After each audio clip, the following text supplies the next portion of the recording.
Have you ever felt it? The sickening and disorienting sensation of having done everything right, only to watch it all go horribly wrong. You were honest, and you were betrayed. You were transparent, and your transparency was used as a weapon against you. You played by the rules of our modern, enlightened world. A world that supposedly values collaboration, authenticity, and win-win solutions, only to find yourself outmaneuvered, undermined, and ultimately defeated by those who seem to be playing a different, darker, and far more effective game. You look at the world around you, at the landscape of power in the 21st century, in the corporate boardroom, in the political arena, in the brutal and unforgiving coliseum of social media, and you see a chilling and undeniable pattern. The people who rise, the people who win, the people who seem to hold all the cards, are so often not the good, but the ruthless.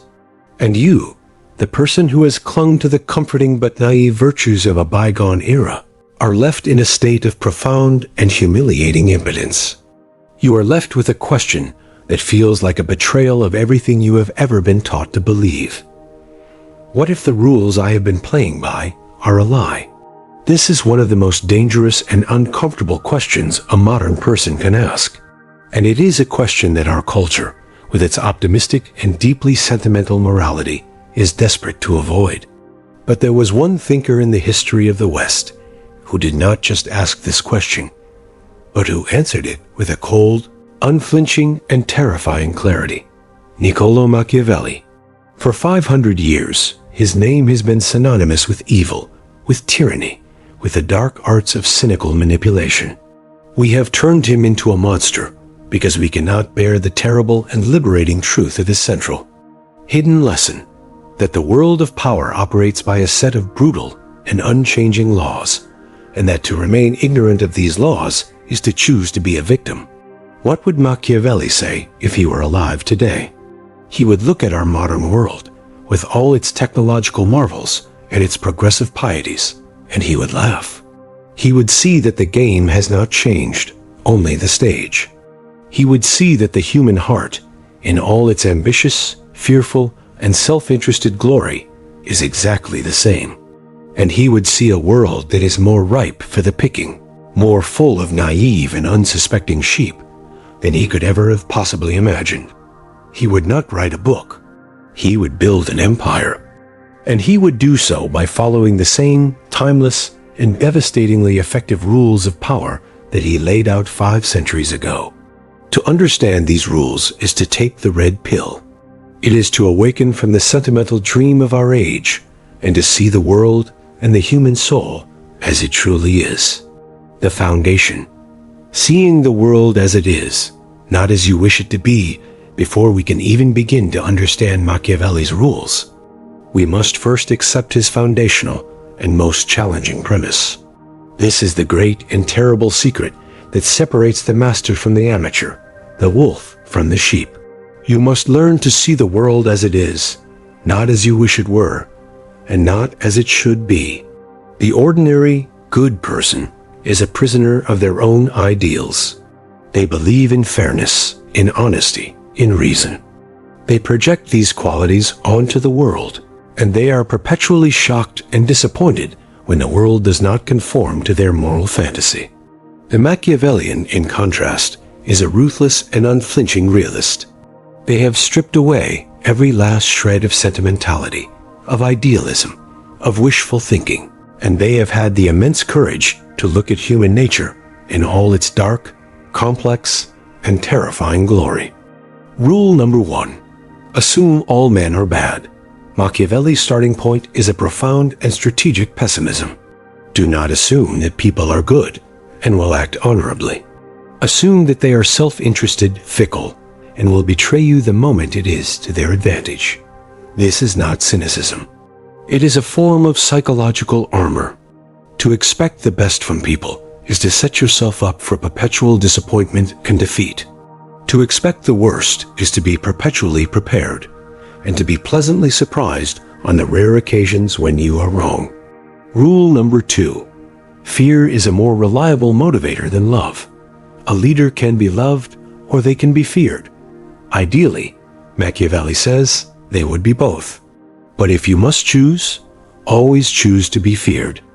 Love is a fickle and unreliable emotion, held by a chain of obligation, which, because men are rotten, is broken at every opportunity for their own profit. Fear, on the other hand, is constant. The fear of punishment is a far more reliable and enduring motivator of human behavior than the promise of affection. In a world of power, your likability is a liability. Your capacity to inspire a healthy and respectful fear is your greatest asset. Rule number 3. Master the art of the mask. The world is a stage, and you are always and forever performing. The naive person believes in authenticity. The master understands that authenticity is a luxury you cannot afford. You must, Machiavelli insisted, become a great feigner and dissembler. You must learn to appear to have all the virtues that the world praises, to appear merciful, faithful, humane, religious, and upright, while being prepared, in your heart, to act in the exact opposite manner the moment it is necessary. Your public face is a strategic tool. It is not who you are. It is a mask you wear to achieve your objectives. The art of war, tactics for the modern battlefield. The world of power for Machiavelli is a state of perpetual, low-grade warfare. Your colleagues, your competitors, even your friends, they are all, on some level, your rivals. To survive and to thrive, you must think like a general. Rule number 4. Never remain neutral. In any conflict, the temptation to remain neutral, to stay out of it, is a powerful one. Machiavelli saw this as a fatal error. Neutrality does not win you friends. It wins you the contempt of both sides. The winner will see you as a coward who did not support them, and the loser will see you as a traitor who did not aid them. You will be left isolated and vulnerable. Always choose a side, even if it is a risky choice. For in choosing, you demonstrate courage and you forge an alliance. It is better to go down with a brave ally than to be left alone to be devoured by a victorious enemy. Rule number 5. Be a fox to recognize the traps and a lion to frighten the wolves. Power is not just a matter of brute force. The prince must be a master of 2 distinct forms of animal cunning. He must be a fox who is clever enough to recognize the hidden traps, the subtle manipulations, the unspoken agendas of others. But he must also be a lion who is strong and ferocious enough to frighten away the wolves, to project an aura of undeniable and terrifying power. The person who is only a fox will be weak and easily crushed. The person who is only a lion will be clumsy and easily deceived. The master of power is the alchemical union of the two. Rule number 6. Keep your own counsel in your own arms. Never, ever outsource your own security. Machiavelli had a profound contempt for mercenaries, for those who relied on the arms of others to defend them. The same is true of counsel. You must listen to the advice of many, but you must reserve the final decision for yourself. To be dependent on the wisdom of another is to be their slave. To be dependent on the force of another is to be their hostage. Your own sovereign mind and your own independent power base are the only 2 things you can ever truly rely on. Rule number 7. Study the actions of great men. History is the ultimate textbook of power. You must, Machiavelli insisted, become a relentless and obsessive student of the great successes and the great failures of the past. You must dissect the battles, the strategies, the triumphs, and the mistakes of the great leaders who have come before you. In doing so, you are not just learning history. You are arming yourself with a vast and powerful arsenal of strategic patterns. You are learning to see the timeless, recurring dramas of power that lie beneath the fleeting and superficial details of the present moment. The manipulation of perception, the true seat of power. For Machiavelli, the ultimate battlefield is not the physical world, but the human mind. The person who controls perception is the person who controls reality. Rule number 8. It is better to be feared than hated. We have already established that fear is more reliable than love. But you must be careful that this fear does not curdle into hatred. A feared leader is obeyed. A hated leader is conspired against. To be feared, you must be seen as strong, as just, in your own ruthless way, and as consistent. To be hated, you must be seen as capricious, as cruel for the sake of cruelty, and as someone who violates the fundamental property and honor of your subjects. The master of power is a master of this delicate and essential distinction. Rule number 9. The appearance of virtue is more important than virtue itself. As we have seen, the prince must be a master of the mask. The world is a theater of appearances, and the masses are a simple and easily deceived audience. They do not judge you by who you are, but by who you appear to be. Therefore, you must cultivate a flawless public reputation for all the conventional virtues, even as you are prepared to act against them in private. The successful leader is the one who has mastered the art of being a magnificent and convincing hypocrite. Rule number 10. Avoid being contemptible and hated. Above all, a prince must avoid the two things that will lead to his certain ruin: being held in contempt and being hated. He is hated, as we have seen, by being rapacious and cruel. He is held in contempt by being seen as variable, light, effeminate, pusillanimous, irresolute. Contempt is the death of all authority. To avoid it, you must, in all your actions, project an aura of greatness, of courage, of gravity, of fortitude. Even when you are being deceptive, you must do so with a kind of magnificent and undeniable style. Rule number 11. The end justifies the means. This is perhaps Machiavelli's most famous and most infamous teaching. It is not, however, a license for mindless brutality. It is a cold and sober calculation. The end that Machiavelli is speaking of is not a personal, selfish end. It is the preservation and the stability of the state. If a bad action, a lie, a betrayal, unnecessary cruelty, is required to achieve this ultimate good, then that action is not just permissible, it is necessary. The leader who is too squeamish to use the necessary means to achieve a good end is not a moral person. They are an irresponsible one. The psychology of the prince, the forging of an unconquerable will, underpinning all of these external strategies, is a set of profound and deeply demanding internal psychological disciplines. Rule number 12. Be the master of your own fortune. Machiavelli did not believe in a deterministic fate. He believed that fortune, was a wild and chaotic river, but that a man of virtue, of skill, of will, of excellence, could build dams and dikes to control and direct its flow. You are not a passive victim of your circumstances. You are an active and sovereign agent, and the master of power is the one who, through foresight and preparation, can impose their own will upon the chaos of the world. Rule number 13.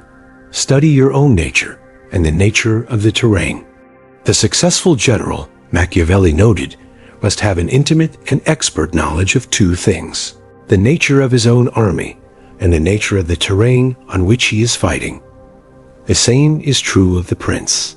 You must have a ruthless and unflinching understanding of your own strengths and weaknesses, your own psychological makeup, and you must have an equally profound understanding of the terrain of human nature, of the deep and unchanging laws that govern the behavior of the people you are trying to lead. Rule number 14. Act decisively. Indecision, for Machiavelli, is a fatal disease. The leader who dithers, who waits for perfect information, who is afraid to make a bold and risky choice, will always be defeated by the one who acts with speed and decisiveness. It is better to make a bold and imperfect decision than to make no decision at all. Rule number 15. Be a man of your word, unless it is to your disadvantage. A reputation for being trustworthy is a valuable asset, but the prince must not be a slave to his own promises. If a promise you have made is no longer in your interest, or if the circumstances under which you made it have changed, then you must, Machiavelli advises, be willing to break it. The world of power is a world of shifting realities, and a foolish consistency is the hobgoblin of the small-minded and the perpetually defeated. Rule number 16. Learn from the actions of both men and beasts. As we have seen, the prince must learn to be both the man and the beast, but he must also be a student of them. He must study the rational, strategic arts of man, but he must also study the instinctual, primal, and often more effective arts of the animal kingdom. Rule number 17. It is better to be impetuous than cautious. Fortune, Machiavelli wrote in one of his most famous and shocking passages, is a woman.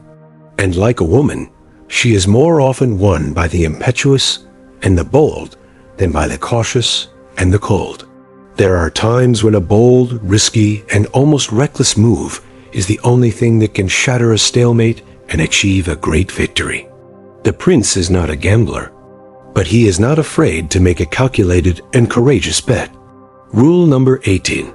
The prince must have no other object or thought, nor acquire skill in anything, except war, its organization, and its discipline. This is not a literal command. It is a metaphor for the absolute and total focus that is required for the mastery of power. The prince's entire mind must be dedicated to the study of the game. It is a 24/7 obsession. Rule number 19. Learn to use the vices of others to your advantage. The world is full of vice. The ordinary man laments this.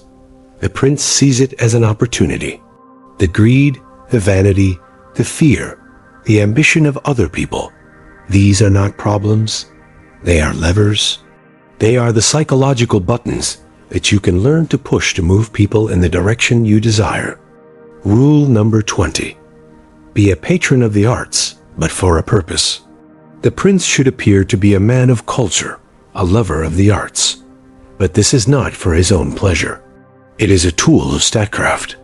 It is a way to keep the people happy, to distract them, and to build a magnificent and awe-inspiring facade for his own power. Rule number 21. Never interfere with a man's property or his women. A man will sooner forget the death of his own father, Machiavelli wrote, than the loss of his patrimony. The wise prince, who wishes to avoid being hated, will scrupulously avoid the two things that will create a burning and unforgivable resentment: taking a man's property and violating the honor of his women.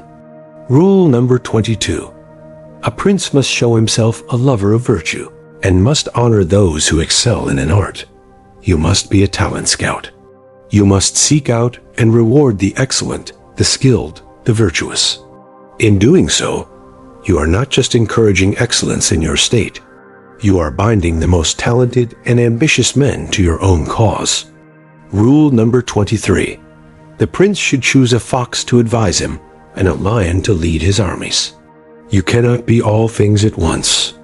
The wise prince surrounds himself with men who possess the qualities he may lack.